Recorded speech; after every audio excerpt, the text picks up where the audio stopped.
안녕하세요. 주동식입니다. 오늘은 이제 그 세월호, 이게 그 해마다 그 4월 16일 되면 이게 난리가 납니다만은 또 그래서 또 이거 올해에도 이야기를 하지 않을 수가 없네요. 세월호 사고의 진짜 원인을 찾아내자. 이제 이 문제를 가지고 좀 말씀을 드려볼까 합니다. 세월호 참사 5주기를 앞두고 유족과 시민사회단체가 그 세월호 참사에 책임이 있는 관련자 명단을 공개하고 이들에 대한 수사 및 처벌을 촉구했다고 합니다. 이른바 4.16 연대, 그리고 4.16 세월호 참사 가족협의회, 이제 이런 단체들이 있죠. 이런 단체들이 서울 광화문 기억공간, 기억공간이라는 게 이제 그 세월호 천막들 철거하면서 따로 새로 만든 이제 세월호 추모 공간이라는 겁니다. 그 앞에서 이제 기자회견을 열고 세월호 참사 처벌 대상 1차 명단을 발표했습니다. 이 명단에는 사고 당시 정부 관계자 13명과 관련 기관 5곳의 이름이 올랐습니다. 박근혜 전 대통령, 빠질 리가 없죠. 그리고 김기춘 전 대통령 비서실장, 김장수 전 국가안보실장, 우병우 전 민정수석실 비서관 등이 포함됐고, 김석균 전 해양경찰청장, 김수현 전 서해해경청장, 김문흥 전 목포해경서장 등 해경 관계자 4명, 해경 상황실 등도 적절한 조치를 취하지 못했다. 이렇게 지적을 했습니다. 이제 이것까지는 이제 그동안에 많이 언급이 됐던 인물들이니까 그런다 치는데 또 그것도 처벌받은 사람도 있고, 세월호 참사 당시 법무장관이었던 황교안 대표, 이주영 전 해양수산부 장관, 남재준 전 국정원장 등도 거론을 했습니다. 이런 발표에 대해서 이제 그 차명진 이제 전 국회의원이죠. 이분이 이제 좀 한마디 했습니다. 자신의 페이스북에 좀 세게 이야기를 했죠. 세월호 유가족들, 자식의 죽음에 대한 세강의 동병상련을 헤쳐먹고 찜쪄먹고 그것도 모자라 뼈까지 발라먹고 진짜 징하게 헤쳐먹는다. 좀 이렇게 썼습니다. 표현이 세기는 했습니다. 이 발언에 대해서 이제 아주 비난이 난리가 났습니다. 그러니까 차 이제 전 의원이 페이스북에 이제 좀 그 사과문을 올렸어요. 그 황교안 대표와 이제 박근혜 전 대통령이 또 이제 고발당했다는 뉴스를 보고 이제 흥분했다. 그래서 감정적인 언어로 세월호 유가족을 비난했다. 이제 이렇게 사과를 했습니다. 그리고 이제 반성한다는 의미로 방송 활동 등을 중단한다고 밝혔습니다. 근데 이제 또 이제 그 배서영이라는 4.16 연대 사무처장 이 사람이 차명진 그 전 의원에 대한 고소 고발을 검토하고 있다. 이렇게 말을 했습니다. 홍성문 민주평화당 대변인도 세월호 참사를 일말의 죄책감도 없이 정쟁의 도구로 사용한 반사회성 인격장애 소시오패스의 전형적 모습이다. 이제 이렇게 비난을 했습니다. 해마다 이게 4월이 되면 이제 되풀이되는 일인데 이게 이제 언제까지 이럴지 사실 좀 참 답답한 심정입니다. 그 부모상도 3년이면 조선시대 부모상도 3년이면 끝나는데 2005년이 지났잖아요. 이제 새로 또 시작을 하는 거예요. 이게 지금 국가와 사회 전체가 이 난동에서 벗어나지 못하고 있습니다. 이 세월호 사건이 하나의 우상이 되고 있다는 이야기거든요. 신앙이 거의 대상입니다. 이 종교활동의 대상이에요, 지금. 종교활동이라는 게 이 사실적 근거도 없고, 지난번에 사고 조사 결과 나왔는데, 외부에 의한, 그 음모에 의한 사고가 아니고, 이렇게 밝혀졌잖아요. 그런데도 그거 부인했죠. 도대체 세월호 사건이 어떤 어마어마한 가치가 있기에 대한민국 국민 모두가 그 앞에서 머리를 굽히고, 무릎을 꿇고, 허리를 굽혀가지고, 경배를 하고 찬양을 하고 추모를 해야 되고 어떤 비판도 할 수 없다는 것인지 저는 사실 좀 이해가 가지 않습니다. 아니, 죽은 아이들의 독립운동이라도 하다가 장렬하게 전사했습니까? 세월호는 사실 그냥 교통사고입니다. 교통사고. 교통사고라면 교통사고가 난 구조적인 원인을 따지고 그 제목을 찾아내야지. 이게 지금 뭐 하는 짓인지 모르겠습니다. 이 세월호 사고에 대한 진상조사가 부실해가지고 그동안 사고 진상이 드러나지 못하고 사건을 일으킨 진범을 잡아내지 못했다. 그렇다면 이건 좀 또 다른 문제예요. 그렇다면 그동안에 어마어마한 국가 예산, 인력 써가지고 사고 조사했던 그 사람들은 뭐 한 겁니까? 그 사람들을 잡아서 이제 책임을 그 사람들 오히려 수사를 해야 하지 않겠나요? 만일 또 권력의 압박 때문에 제대로 조사를 못했다. 그러면 또 그 부분도 밝혀야죠. 아니 근데 사실 말이 안 되는 게 벌써 문재인 정권, 옛날에는 박근혜 정권이니까 못했다 치지만 문재인 정권 들어서고 나서 2년이나 지났잖아요. 근데 그동안 밝힌 게 뭐가 있어요. 사실은 처음에 박근혜 정권 때 조사했던 내용 그대로 그게 사실한 것만 밝혀졌지 않습니까? 지금 여전히 숨은 또 진실이 있다고 그러면 그 책임은 현 정권에 있다고 봐야죠. 뭐 세월호 관련 단체들 주장에 의하면은 세월호는 단순한 교통사고가 아니고 누군가의 음모에 의한 학살이라는데 뭐 사실이 진짜 그렇다고 치죠. 뭐 그렇게 인정한다 치면은 그동안 먼지까지 탈탈 털었던 이 박근혜 전 대통령이나 김기춘 등을 다시 걸어놓을 게 아닙니다. 한 번도 수사받지 않은 자들을 조사해야죠.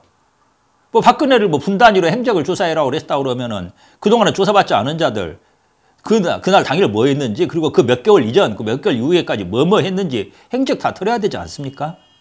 이번 이런 많이 그렇게 조사한다면 그런 사람들 그동안 조사받지 않은 사람들도 성역이 없게 다 털어야죠.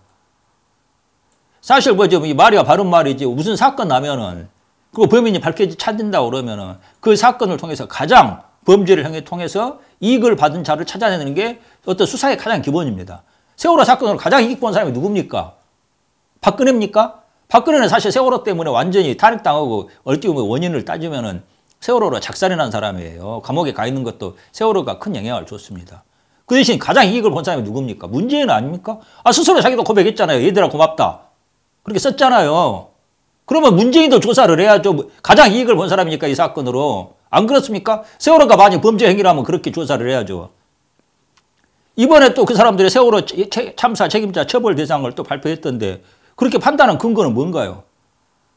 아니 재판도 하기 전에 범죄자로 낙인을 찍었다면 그 근거를 대야 되지 않습니까? 그렇게 못하면 무고한 사람들 모함한 누명을 씌운 죄로 처벌받아야죠. 안 그래요? 세월호 단체들 이 대한민국의 세월호 원한을 풀기 위한 대상입니까? 대한민국이 세월호 그냥 풀기 위한 그 재물이냐고요.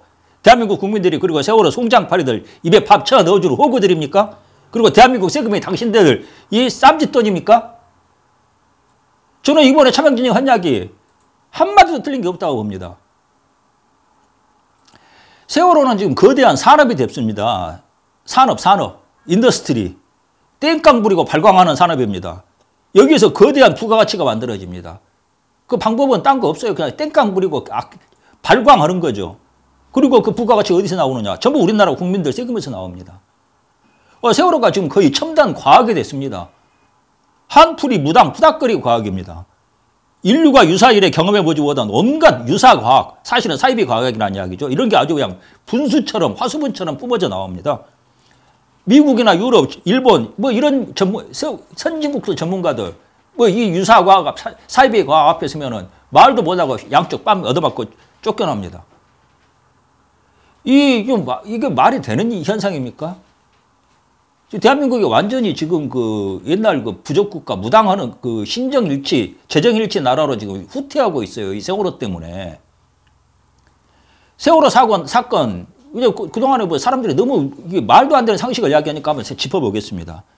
세월호 사건 원인을 진짜로 한번 짚어보자 그러면 그건 규제, 그리고 보조금 때문입니다.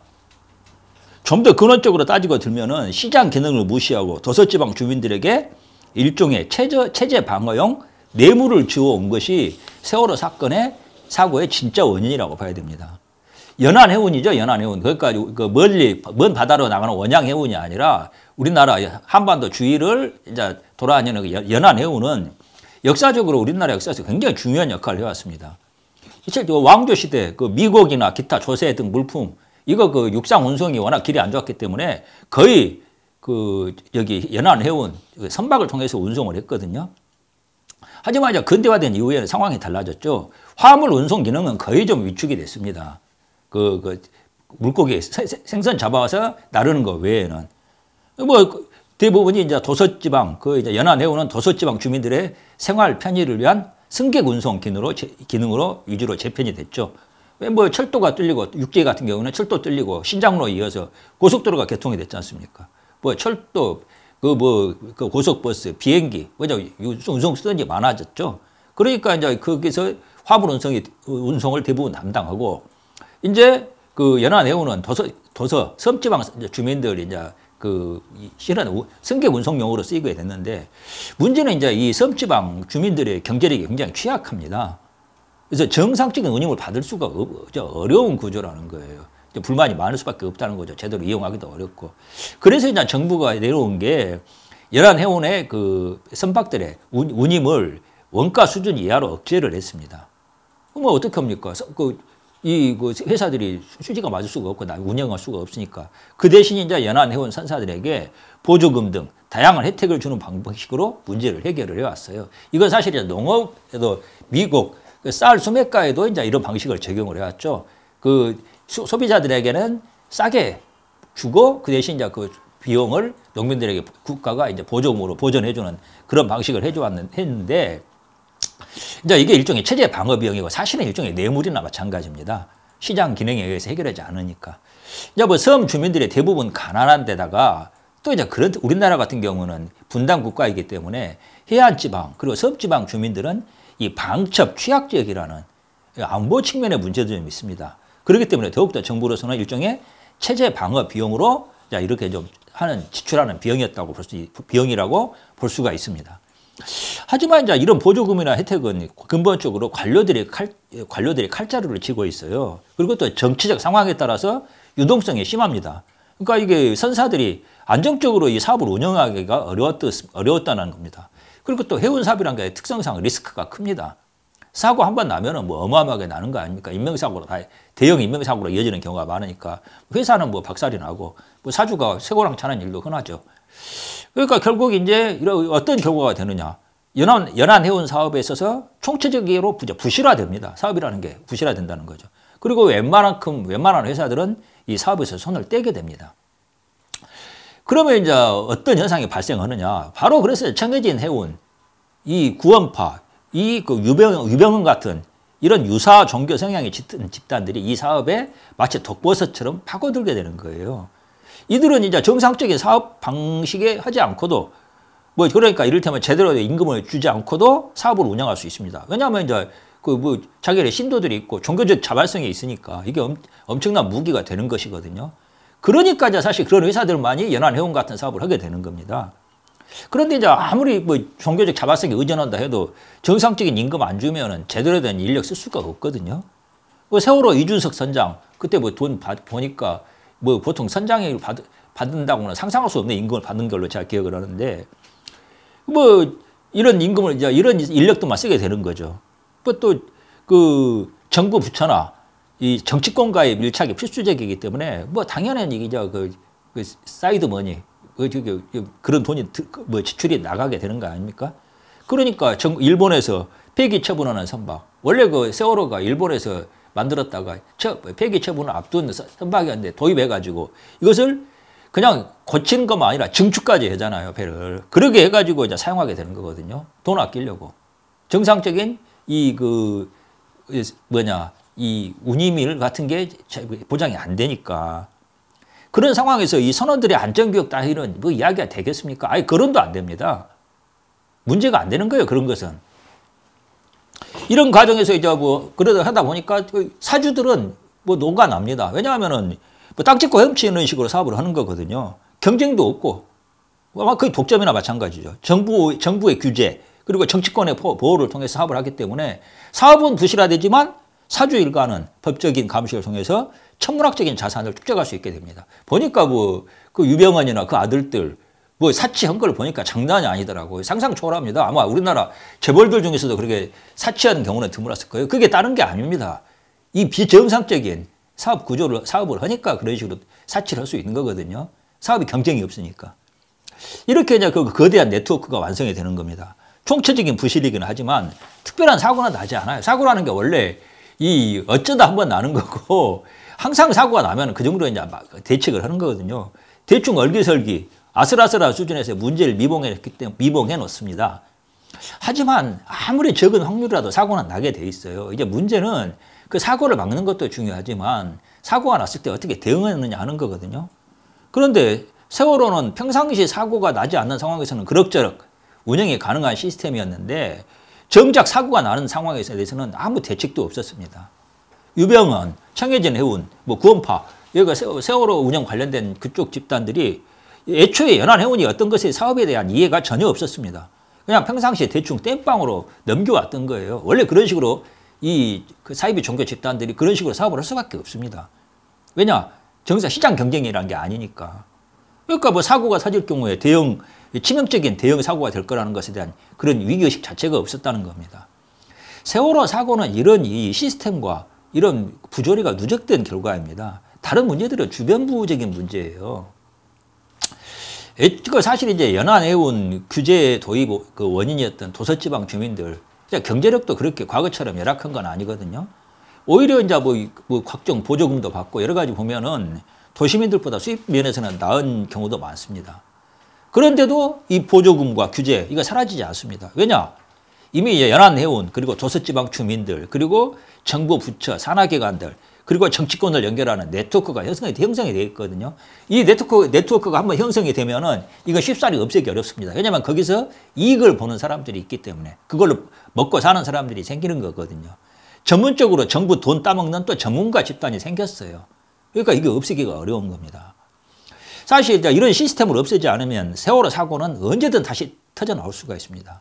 사실 세월호 사고 이후에도 뭐 크고 작은 사고가 났잖아요. 부실 점검 등 안전의 문제가 하나도 해결되지 않고 있다는 것도 이미 다 밝혀졌습니다. 구조가 바뀌지 않으면 비슷한 일은 되풀이 됩니다. 이 뭐 세월호를 잊지 않겠다고 뭐 노란 리본 달고 난리 눈물 콧물 짜고 난리 법석 피는 사람들 많았잖아요. 잊지 않겠다 그러면은 이런 구조적인 문제에 눈을 돌리고 그건 문제를 파헤쳐야 됩니다. 그리고 어떻게 구조를 바꿀 것인가를 이야기해야 되거든요. 근데 정작 하는 일은 점점 상황을 악화시키는 일입니다. 규제, 보조금, 이게 세월호 사고의 원인인데 규제와 보조금 가장 악질적으로 멍청하게 지 죽을 줄 모르고 늘리는 게 누굽니까? 문재인 정권 아닙니까 지금. 이 좌빨들이 문재인 정권들이 지금 사실은 규제, 보조금을 지금 이 상식을 넘어서 나라 망하는 방향으로 이끌고 가고 있는 게 그것들이거든요. 근데 그것들 지금 좋아라고 지지하고 빨아주면서 지금 세월호 사건 뭐 눈물 콧물 흘리고 이게 말이 되는 겁니까? 지금 이 나라의 암덩어리를 키우고 있는 겁니다. 잘 모르면은 나서지나 말아야죠. 이게 지금 세월호 사건 관련해서 떠들고 그런 사람들 앞으로 시간이 지나고 나면 이 문제에 대해서 책임져야 됩니다. 그 저열함과 추악함, 이 무덤에까지 책임을 져야 될 것 같습니다. 저는 그렇게 봅니다. 감사합니다.